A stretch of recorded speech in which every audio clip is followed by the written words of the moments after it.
মুসারে আল্লাহরে জিগাইবানি, আমি গরিব মানুষ, আমি ভালো কিছু কিনতে পারি না, ছেলে মেয়েকে ভালো কিছু খাওয়াইতে পারি না, ভাঙ্গা ঘর, এত গরিব, ভালো করে ঘর বানাইতে পারি না।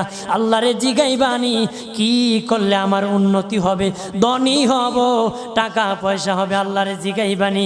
আল্লাহ মুসা নবী কই ঠিক আছে, আল্লাহরে জিগাইব তুমি কেমনে ধনী হইবা।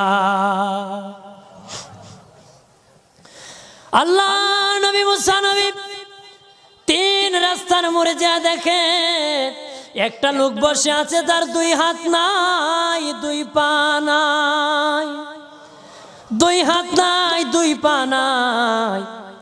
ওই লোক ডাক দিয়া কয়, মুসা রে, জীবনে কোনোদিন নিজে হাঁটতে পারি নাই, নিজ হাতে খেতে পারি নাই, কেউ খাওয়াইলে খাই, নতুবা উপবাস থাকি, বৃষ্টি আসলে ভিজি, সেখানে আমি আবার